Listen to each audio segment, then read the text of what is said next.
As millions of Japanese silently marked the first week of the nation's greatest crisis since World War II, a few dozen workers at the Fukushima nuclear plant finally were able to connect a power cable needed to restart the reactor's cooling systems.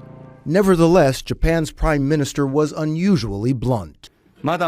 We are still at a critical state with the situation at the nuclear plant. People at TEPCO, firemen, police, and many others are currently making a desperate effort on all fronts.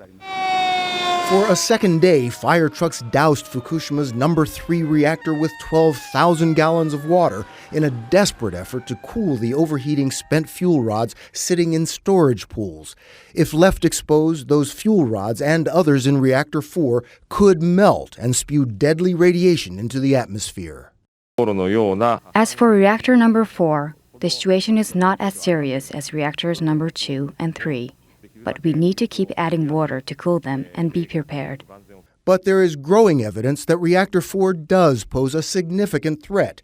Photos taken by U.S. drones indicate water levels in the Reactor 4 storage pool keep dropping, perhaps because of an unseen hole or crack suffered in last Friday's earthquake.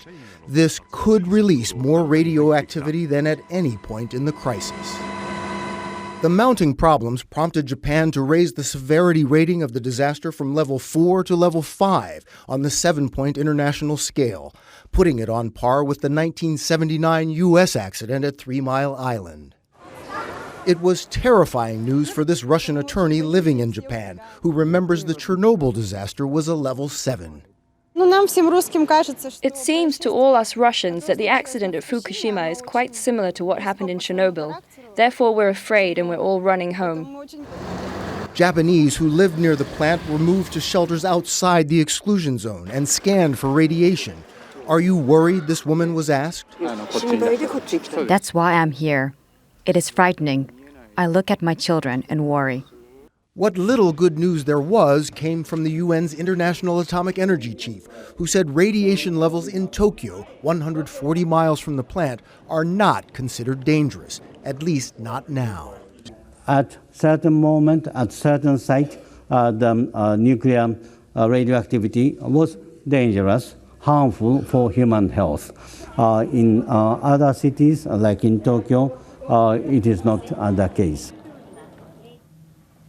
The threat level is low, but the anxiety level is high here in Tokyo, especially since winds now blowing the low-level radiation out to sea are about to shift and start blowing south toward Tokyo tomorrow. Harry? Bill, what difference is it going to make getting that power into that nuclear reactor site? Well, the hope is that if they can start the electricity, they can restart those cooling pumps. But they won't know until they flip the switch whether those pumps are still working or were put out of commission by the earthquake and tsunami.